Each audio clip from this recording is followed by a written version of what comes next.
Gypsum का इस्तेमाल cement में इसलिए किया जाता है जिससे उसकी सेटिंग टाइम बढ़ जाए। यानी सेटिंग टाइम को बढ़ाने के लिए हम जिप्सम की मात्रा को इस्तेमाल करते हैं। किसमें? सीमेंट में।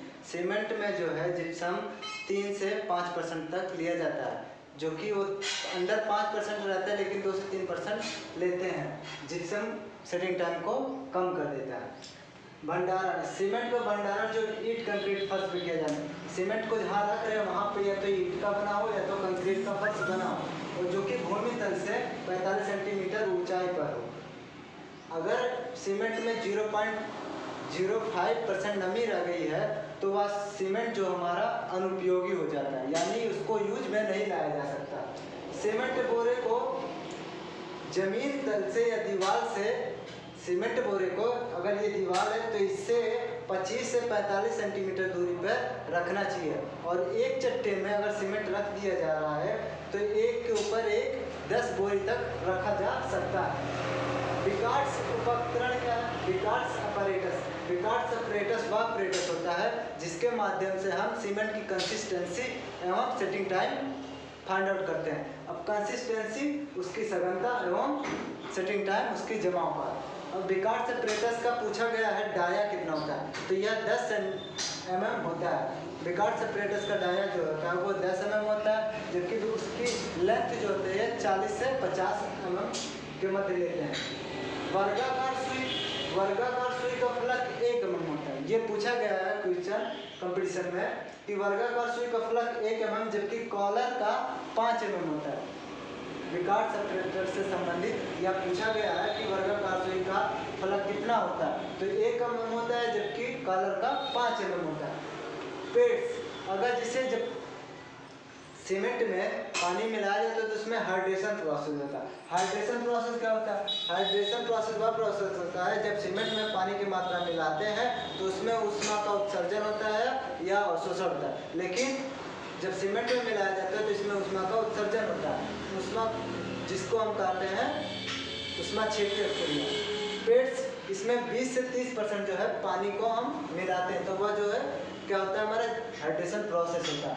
सीमेंट और रेत, सीमेंट और रेत 1:3 के अनुपात में अगर सीमेंट मिला दिया जा रहा है और उसको कोई घन बनाया जा रहा है तो उससे हम सीमेंट की सामर्थ्य जो कि compressive strength and tensile strength को फाइंड आउट करते हैं 1:3 के अनुपात में मिला के।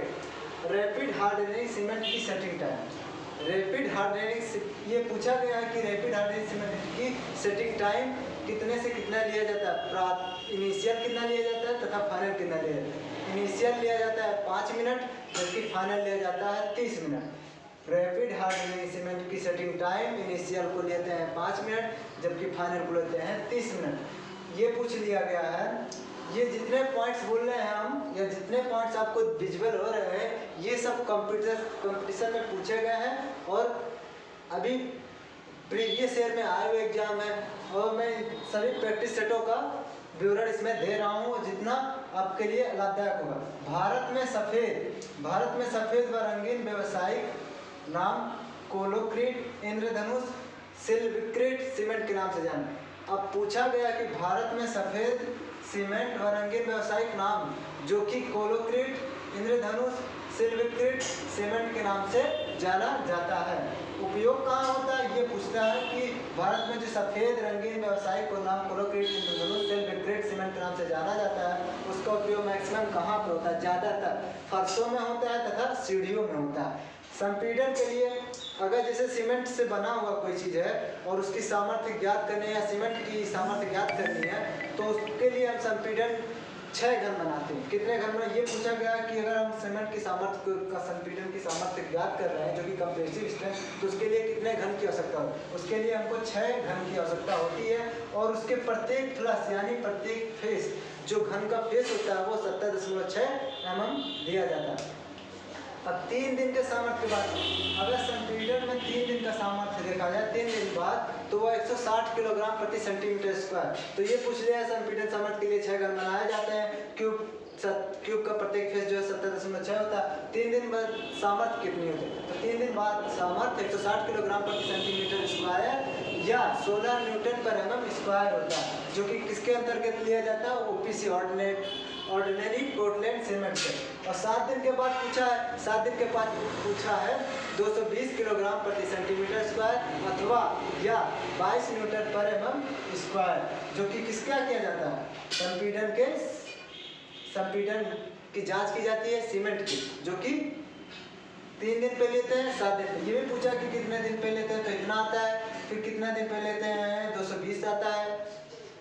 अब तनन सामर्थ्य, चूंकि सीमेंट में कंप्रेसिव स्ट्रेंथ ज़्यादा होता है, तनन सामर्थ्य कम होता है कंप्रेसिव स्ट्रेंथ की तुलना, यानी टेंसाइल सामर्थ्य जो होता है, टेंसाइल स्ट्रेंथ जो होता है सीमेंट की कम होता है, जबकि संपीड़न सामर्थ्य से ज़्यादा होती है। टेंसाइल जो होता है वो 1/10 भाग यानी 1/10 के होता है, किसके, कंप्रेसिव स्ट्रेंथ का, टेंसाइल से। जलीय सीमेंट, जलीय सीमेंट अब जैसे कि पिछले लेक्चर में हमने बता दिया है कि एक कंडीशन के अकॉर्डिंग हम सीमेंट का उपयोग करते हैं। एक हाइड्रोलिक सीमेंट होता है, एक नॉन हाइड्रोलिक सीमेंट है। तो हाइड्रोलिक सीमेंट से रिलेटेड है कि जहाँ पर जलीय मात्रा हो वहाँ पे उपयोग करते हैं हाइड्रोलिक सीमेंट का, जबकि हम नॉन हाइड्रोलिक सीमेंट से वह तात्पर्य है कि जहाँ पर जल की मात्रा कम हो या बहुत नगण्य के बराबर हो वहाँ पर उपयोग करते हैं। जलीय सीमेंट जो कि हाइड्रोफोबिक सीमेंट, यह भारतीय मानक कोड में पूछा कि जलीय सीमेंट को किस मानक कोड के अंतर्गत कब लागू करते हैं, तो इसको लागू करते हैं IS 8043 या 8043 1991 लेते हैं और इसे जल प्रतिकर्षी सीमेंट भी कहते हैं। तो पूछा है कि जलीय सीमेंट का भारतीय मानक कोड के अनुसार इतना लेते हैं, लेकिन इसे कौन सा सीमेंट कहते हैं, इसे जल प्रतिकर्षी सीमेंट भी कहा जाता है। इसके निर्माण में ऑलिक अम्ल, अब देखिए ये पूछा जलीय सीमेंट के निर्माण में भी कौन से अम्ल का, अम्ल से रिलेटेड होता है कि अगर अम्लीय माध्यम है तो अम्लीय, क्षारीय माध्यम है तो क्षारीय, लेकिन जो उसमें मिलाया जा रहा है वो कौन सा अम्ल है, तो ये आपका ऑलिक अम्ल है जलीय सीमेंट में मिलाने के लिए। प्रोडक्शन ऑफ पोर्टलैंड सीमेंट, एक रॉ मटेरियल होता है जो कि आपका लाइमस्टोन और क्ले के माध्यम से, रॉ मटेरियल वह मटेरियल होता है जो कि उत्खनन क्षेत्र से सीधे प्राप्त कर लिया जाता है। ज्वालामुखी से जो प्राप्त किया जाता है, ज्वालामुखी से राख उसका इस्तेमाल किया जाता है सीमेंट बनाने के रूप में। तो रॉ मटेरियल जो कि उत्खनन क्षेत्र से तुरंत प्राप्त कर लिया जाता है, उसमें कोई प्यूरिफिकेशन नहीं किया जाता, नहीं उसमें कोई कंपोनेंट मिलाया जाता। अगर सीमेंट का निर्माण कर ले रहे हैं तो उसमें जिप्सम मिलाया जा रहा था, डाई कैल्शियम सिलिकेट मिलाया जाता है, ट्राई कैल्शियम सिलिकेट मिलाया जाता है, फिर एल्यूमिना मिलाया जाता है, फिर उसमें आपका कार्बन टेट्रा एल्यूमिनोफेराइड मिलाया जाता है और इत्यादि घटक मिलाए जाते हैं। लेकिन रॉ मटेरियल, अब देखिए रॉ मटेरियल में आपका मेन लाइमस्टोन जो कि 60 से 65% देते हैं। क्ले आपको सामर्थ्य प्रोवाइड करवाता है और ये बांधने का भी काम थोड़ा करता है सीमेंट में। सीमेंट जितना महीन होगा उसकी सामर्थ्य उतने ही ज़्यादा होगा, सीमेंट जितना महीन होगा उसकी सामर्थ्य उतने ही ज़्यादा होगी। रॉ मटेरियल को प्राप्त करें उसमें क्वेरिंग प्रोसेस किया जाता है। क्वेरिंग प्रोसेस क्या होता है, वह प्रोसेस होता है जिससे उत्खनन क्षेत्र से उसको निकाला जाता है और उसमें जो मात्रा क्वेरिंग रस, एक रस होता है जो उसको क्वेरिंग रस बोलते हैं। ये पूछ लिया कि क्वेरिंग प्रोसेस में जो रस प्राप्त होता है उसको कौन सा प्रोसेस कहते हैं, उत्खनन से प्राप्त होने वाले रस को क्वेरिंग रस कहते हैं। फिर ये जो है रॉ मटेरियल क्वेरिंग प्रोसेस के बाद हम उसको क्रश करते हैं यानी पीसते हैं। पीसने के तदुपरांत यानी उसके बाद क्रश्ड लाइमस्टोन क्ले, फिर उसके बाद हम उसमें क्ले मिलाते हैं और फिर उसमें लाइमस्टोन मिलाते हैं। अब फिर इन दोनों को मिलाकर क्या करते हैं, ग्राउंड करते हैं। ग्राउंड में टुगेदर एक दूसरे से क्या बनाते हैं, गुत्थी के रूप में, लेकिन इसमें पानी भी नहीं मिलाया रहता है, लेकिन उसमें मिक्सचर करते हैं। देखिए mixture is heated in kiln, mixture जब उन लाइमस्टोन और क्ले को मिलाकर उसको क्रश कर देते हैं तो उसके बाद उसको किल्न में लेके जाकर उसको मिक्सचर को खूब गर्म करते हैं, जो कि इसको हम लेते हैं 1400 से 1700 डिग्री सेल्सियस। सीमेंट को कितने डिग्री सेल्सियस पे गर्म करके बनाया जाता है, 1400 से 1700 डिग्री सेल्सियस। अब इन को किल में लेकर जाकर उसको गर्म करते हैं, फिर क्लिंकर में पहुंचाने के उपरांत जिप्सम ऐड कर, जो कि जिप्सम का हमने पहले ही बताया कि जिप्सम उसके सेटिंग टाइम को कम कर देता है, जिससे सीमेंट हमारा जल्दी से सेट ना हो। जिप्सम को हम 2 से 3% लेते हैं, लेकिन ये 5% तक यूज कर लिया जाता है। जिप्सम सेटिंग टाइम को रिड्यूस कर देता है। Gypsum is added and mixture is ground to a powder resulting in a Portland cement. तो हम पोर्टलैंड सीमेंट के प्रोडक्शन के बारे में जाने कुछ, तो आप पहले रॉ मटेरियल आता है उसका आप सीक्वेंस याद रखें। Raw material quarrying process, crushing process, तो उसको क्रश करके लाइम स्टोन मिलाते हैं, फिर क्ले मिलाते हैं, फिर उसके बाद उसको किल्न में ले जाकर 1400 से 1700 डिग्री सेल्सियस के बीच में गर्म करते हैं, फिर क्लिंकर में पहुंचाते हैं, उसके उपरांत उसमें जिप्सम ऐड करते हैं। जिप्सम जो है सबसे लास्ट पोजीशन पे यानी लास्ट प्रोसेस के अंतर्गत हम मिलाते हैं, वो जो कि सीमेंट के एक स्टेप पूर्व होता है। सीमेंट का निर्माण प्रक्रिया से पूछ लिया, सीमेंट का निर्माण प्रक्रिया मुख्यतः किन विधियों से किया जाता है, तो इसको 2 विधियों से किया जाता है। एक वेट प्रोसेस है आपका, एक ड्राई प्रोसेस। वेट प्रोसेस यानी गीली अवस्था वाला, और जबकि ड्राई प्रोसेस शुष्क अवस्था वाला। तो वेट प्रोसेस जब मटेरियल को हम क्विक हार्ड के रूप में अडॉप्ट कर लेते हैं, जब मटेरियल को हम रॉ मटेरियल को क्विक हार्ड के रूप में अडॉप्ट कर लेते हैं, तब हम वेट प्रोसेस। अब पूछे वेट प्रोसेस का बढ़िया है या थोड़ा ज़्यादा कॉस्टली है, तो वेट प्रोसेस आपका प्रोसेस जो स्लो होता है और यह कॉस्टली होता है। वेट प्रोसेस आपका कॉस्टली होता है और स्लो होता है, जबकि ड्राई प्रोसेस आपका फ्यूल कंजम्पशन कम करता है। पूछा ड्राई प्रोसेस का लाभ क्या? ड्राई प्रोसेस का लाभ यह है कि यह फ्यूल को कम लेता है, यानी फ्यूल का कम कंजम्पशन करता। तो सीमेंट निर्माण की 2 विधियां हैं, वेट प्रोसेस है, ड्राई प्रोसेस। ड्राई प्रोसेस का आपका फ्यूल कम लेता है, जबकि वेट प्रोसेस आपका स्लो होता है तथा यह कॉस्टली होता है। टाइप ऑफ सीमेंट यानी सीमेंट के प्रकार। तो सीमेंट का उपयोग जो है हम कंडीशन के अकॉर्डिंग, मैंने पहले बताया, नॉन हाइड्रोलिक तथा हाइड्रोलिक जो है जलीय क्षेत्र में, जबकि नॉन हाइड्रोलिक समान क्षेत्र। तो जनरल कंस्ट्रक्शन जो कि लेते हैं उसमें ओपीसी और ड्रेनेज पोर्टलैंड सीमेंट तथा पोजोलाना पोर्टलैंड सीमेंट तथा ordinary Portland cement. Special and critical condition के according, special and critical condition से यही तात्पर्य है कि हाइड्रोलिक सीमेंट रहेगा या नॉन हाइड्रोलिक सीमेंट। जहाँ जलीय क्षेत्र रहेगा वहाँ हाइड्रोलिक सीमेंट का इस्तेमाल करेंगे, जबकि नॉन हाइड्रोलिक सीमेंट का जहाँ पर जलीय क्षेत्र कम मात्रा में रहे या नगण्य के बराबर है। ओपीसी सीमेंट जो है कितने ग्रेड में मार्केट में अवेलेबल है? तो ये आपका मुख्यतः 3 है और सभी लेवल है, लेकिन वो डिजाइन मिक्स के अंतर्गत आ लिया जाता है। तो 33 ग्रेड, 43 ग्रेड और 53 ग्रेड। 43 ग्रेड क्या है?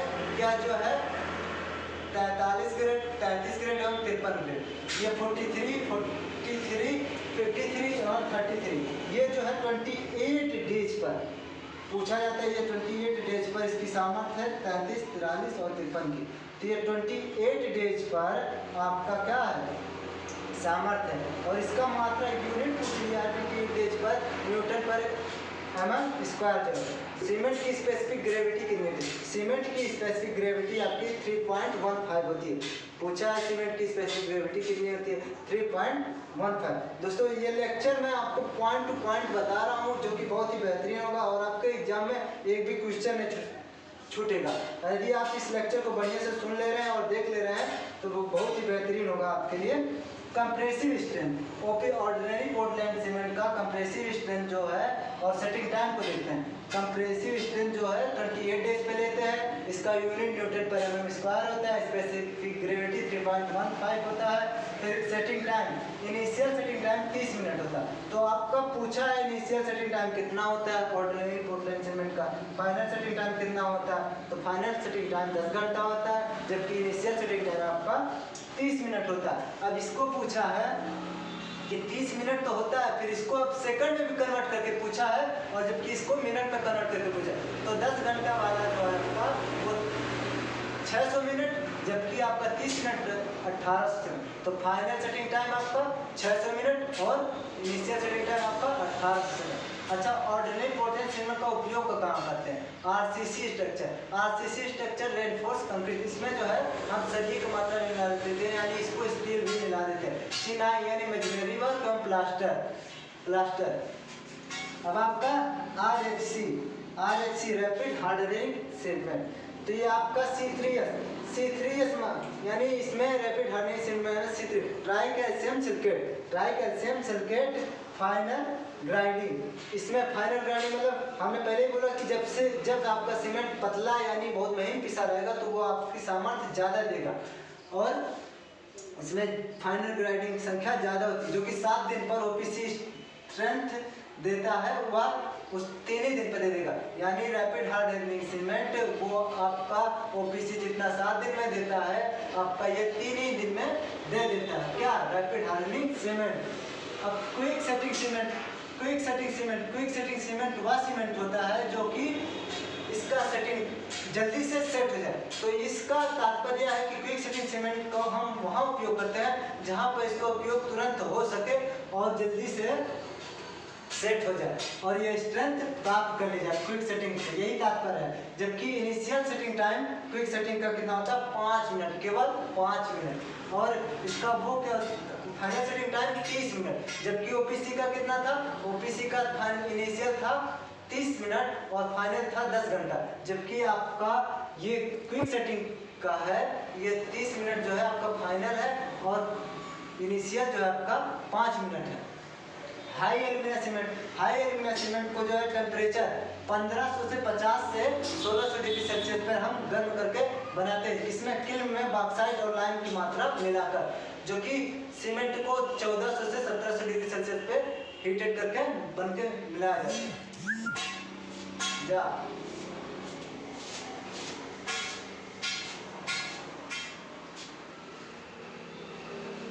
हाई एल्यूमिना सीमेंट इसकी कंप्रेसिव स्ट्रेंथ OPC की अपेक्षा ज़्यादा होती है। OPC यानी ordinary Portland. High alumina cement इसका उपयोग कहाँ होता है? इसका उपयोग बिटुमेन फैक्ट्री में और केमिकल लेबर प्रयोगशाला में या समुद्री कार्यों से संबंधित, यानी हाई एल्यूमिना सीमेंट जल्दी से सेट हो जाता है। और अगर सेटिंग टाइम को रिड्यूस करना है तो क्या मिलाते हैं? जिप्सम मिलाते हैं। बिटुमेन फैक्ट्री में किया जाता है इस्तेमाल और केमिकल लेबोरेटरी में किया जाता है। जबकि समुद्री कार्यों में भी हाई एल्यूमिना सीमेंट मिलाने से सीमेंट हमारा जल्दी से सेट हो जाता है। PPC यानी पोर्टलैंड पोज़ोलाना सीमेंट, इसका इस्तेमाल का पूछ लिया। पोर्टलैंड पोज़ोलाना सीमेंट का इस्तेमाल 4 ऑप्शन दे देगा और आपको ये ऑप्शन दे देगा, ब्रिज दे देगा, पायर दे देगा, डैम्स दे देगा, एंड मास कंक्रीट, और कुछ ऐसे जो कि अद्वितीय रहेंगे वो सब ऑप्शन देगा। अब पोर्टलैंड सीमेंट जो कि ज्वालामुखी के राख से और पूछा है कि कौन सा सीमेंट है जो देर से सामर्थ्य ग्रहण करता है, यानी जो देर से सामर्थ्य ग्रहण करता है। तो आपका पोर्टलैंड पोज़ोलाना सीमेंट जो है वो देर से सामर्थ्य को गेन करता है और इसका निर्माण ज्वालामुखी के राख से होता है। लो हीट सीमेंट वह सीमेंट होता है जिसमें C2S की मात्रा ज़्यादा होती है और C3A और C3S को कम करके, जबकि C3A और C3 केवल 6% तक है। और इसमें C2S यानी लो हीट सीमेंट वह सीमेंट होता है जहाँ पर C2S की मात्रा ज़्यादा होती है, डाई कैल्शियम सल्फेट की मात्रा ज़्यादा होती है, C3A की मात्रा कम होती है, C4AF की मात्रा कम होती है और C3S की मात्रा कम होती है। लो हीट सीमेंट का वहाँ इस्तेमाल किए जाते हैं जो कि भारी संरचनाओं के, लो हीट सीमेंट को मैक्सिमम डैम के रूप में, डैम के यानी भारी संरचनाओं के अंतर्गत डैम। देखिए डैम आपका भारी संरचनाओं के अंतर्गत कौन सा सीमेंट का इस्तेमाल किया जाता है? लो हीट सीमेंट का। पुलों की कूपक फाउंडेशन यानी लो हीट सीमेंट का इस्तेमाल वहाँ किया जाता है। हाइड्रोलिक पोर्टलैंड सीमेंट से तात्पर्य यह है, हमने पहले ही बताया कि दोस्तों आप पिछले लेक्चर को जरूर सुन लीजिएगा, उससे रिलेटेड है सब पॉइंट, और ये सब पॉइंट बहुत ही बेहतरीन रहेंगे क्योंकि ये एग्जाम के पॉइंट ऑफ व्यू से मैंने लिखे हैं। Hydraulic Portland cement water structure, यानी वाटर स्ट्रक्चर में आपका क्या आता है? जहाँ पे जलाशय होता है, जलाशय को रोकने के लिए डैम निर्माण किया जाता है। पायर जो कि आपको पुल में इस्तेमाल होने वाला है, ब्रिज में इस्तेमाल होने वाला है। और स्पिलवे में ये जो है कंपोनेंट होता है, घटक होता है जो किसका होता है? डैम का होता है, पानी का निकालने के लिए। वाटर रिटेनिंग वाल एक ऐसा वाल होता है जो पानी को रोके रखता है किसी एक क्षेत्र के अंतर्गत। और दूसरा है आपका oil well cement. Oil well cement वहाँ पे किया जाता है जहाँ ऑयलीय पदार्थ को रखा जाता है। जैसे आपको कोई कूपक है तो उसमें आपको तेल रखना, तो उसके उस फाउंडेशन में उसके चारों तरफ हम जो है ऑयल वेल सीमेंट का इस्तेमाल करते हैं। Acid resisting cement, acid resisting cement से हमने पहले बताया जैसे अम्लीय माध्यम है, क्षारीय माध्यम होता है, तो वहाँ पे अम्लों से जो क्षरण होने लगता है उसको नुकसान ना पहुँचे, इसके लिए हम वहाँ पे एसिड रेजिस्टिंग सीमेंट का इस्तेमाल करते हैं। फिर एक आपका सल्फेट रेजिस्टिंग सीमेंट है। व्हाइट पोर्टलैंड सीमेंट का होता है। व्हाइट पोर्टलैंड सीमेंट वह होता है सीमेंट होता है जो फ्री फ्रॉम आयरन यानी लोहे से एकदम क्या होता है, मुक्त होता है। पूछा गया व्हाइट पोर्टलैंड सीमेंट किससे मुक्त होता है, तो free from iron, free from iron. तो आयरन क्या होता है, आपको कलर प्रदान करता है। आयरन क्या करता है, आपको सीमेंट मिला दिया जाता है तो उसमें कलर ये बहुत कम मात्रा में सीमेंट में इस्तेमाल किया जाता है। तो white Portland cement free from iron, sulphur resisting cement, जो ये सब क्या आपके टाइप ऑफ सीमेंट के अंतर्गत आ रहा है। एसिड रेजिस्टिंग सीमेंट और फिर oil well cement, hydraulic Portland cement जो कि वाटर स्ट्रक्चर में इस्तेमाल किया जाता है, डैम, पाया, स्पिलवे, वाटर रिटेनिंग वॉल में। लोहेड सीमेंट जो कि आपके डैम में इस्तेमाल किया जाता है, इसमें C2S की मात्रा ज़्यादा होती है, जबकि C3S और C3A की मात्रा को कम कर देते हैं और भारी स्ट्रक्चरों में उपयोग में लाए। Portland cement, bridge, pier, dams, quick setting initial, देखिए ये वाला महत्वपूर्ण है। क्विक सेटिंग टाइम आपकी केवल 5 मिनट में ये जमना प्रारंभ एकदम सेट हो जाता है, जबकि इसका फाइनल जो है 30 मिनट में होता है। टेस्ट, सीमेंट का टेस्ट कैसे किया जा सकता है, तो सीमेंट का टेस्ट हम जो है फील्ड टेस्ट कर सकते हैं अथवा प्रयोगशाला में कर सकते हैं। फील्ड टेस्ट से तात्पर्य है कि हम साइट पे ही सीमेंट का निर्धारण कर सकते हैं सीमेंट सही है अथवा गलत है, यानी और लेबोरेटरी में इसका जो है मानक रूप से करते हैं, फिर ये हमारा प्रूफ करता है कि सीमेंट उपयोगी है या अनुपयोगी। जबकि इस माध्यम से भी हम मैक्सिमम से मैक्सिमम पता लगा सकते हैं कि सीमेंट हमारा सही है अथवा अनुपयोगी है, यूजलेस है। अगर सीमेंट में हम अपना हाथ डाल रहे हैं, सीमेंट बोरी में अपना हाथ डाल रहे हैं तो हमको ठंडा का एहसास करा रहा है, कोल्ड का एहसास करा रहा है, तो सीमेंट सही है। जबकि उसमें लम्प्स होना चाहिए यूनिफॉर्म ग्रीनिश ग्रे।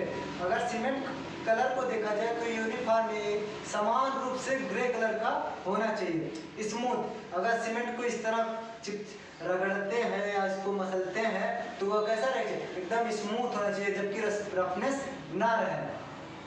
अगर हम उसको छू रहे हैं, सीमेंट को छू रहे हैं तो उसमें ऑयली फील ना हो, यानी जब हम सीमेंट को ऐसे मसल रहे हैं तो उसको फिसलने उसमें ऑयल की तरह वो हमको ना प्रतीत हो, तो वह सीमेंट हमारा जो है उपयोगी हो सकता है। इसको हम किस क्षेत्र के अंतर्गत लेते हैं, इसको हम फील्ड टेस्ट के रूप में लेते हैं। फील्ड टेस्ट होता है लेबोरेटरी टेस्ट। तो फील्ड टेस्ट में अब कहा जाने को कूल होता है, लम्प्स होते हैं, यूनिफॉर्मली ग्रे होता है, स्मूथ होता है, रफनेस नहीं होना चाहिए और फिर छूने पे ऑयली नहीं होना चाहिए। अगर हम बाल्टी में थोड़ी सी मात्रा अगर मुट्ठी भर ले जाकर बाल्टी में डाल रहे हैं तो सीमेंट हमारा तुरंत नीचे बैठ जाना चाहिए, नीचे बैठ जाना, जबकि उस पर फ्लोट ना करना चाहिए। इससे हमको यह पता चल रहा है अगर सीमेंट को पानी में डाल रहे हैं तो हाइड्रेशन प्रोसेस के अंदर वो जल्दी से नीचे बैठ जाए, जबकि वो फ्लोट ना करे। तो इससे भी हम पता लगा सकते हैं कि सीमेंट हमारा उपयोगी है या अनुपयोगी। लेबोरेटरी टेस्ट, और लेबोरेटरी टेस्ट के अंतर्गत हम फाइनेस टेस्ट और फाइनेस टेस्ट। अब फाइनेस यानी पहले बताया कि सीमेंट जितना महीन होगा उसकी सामर्थ्य उतनी होगी। ये कि कई बार पूछा कि सीमेंट जितना महीन होगा उसकी सामर्थ्य होगी, तो उसकी सामर्थ्य उतनी ही ज़्यादा होगी। अब फाइनेस टेस्ट को हम देखते हैं दो तरीके से लिया जा रहा है। एक सिव एनालिसिस मेथड यानी चालनी विधि, जबकि आपका by determining surface area method. By determining surface area method पूछा गया कि फाइनेस टेस्ट को हम दो तरीके से लेते हैं जो कि सीमेंट में उपयोग में लाया जा सकता है। तो एक सिव एनालिसिस मेथड और फिर आपका जो है by determining surface area method. Laboratory test में standard consistency Vicat apparatus, Vicat apparatus का डायो जो होता है आपका 10 होता है, उसकी लेंथ जो होती है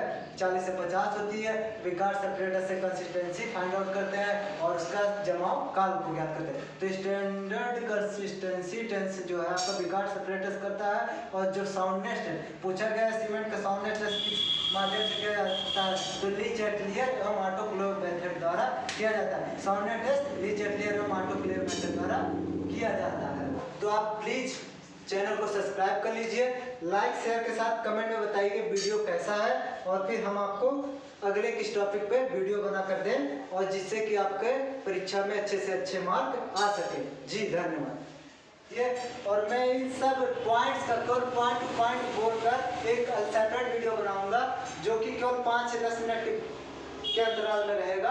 मैं केवल पॉइंट टू पॉइंट बोलूंगा और जिससे आपको जल्दी से जल्दी पॉइंट्स को पता चल जाए कि हाँ क्या क्या पॉइंट्स है, आप सीमेंट के बारे में जान रहे हैं, क्या क्या पॉइंट्स आपने देखा, क्या आपने सुना।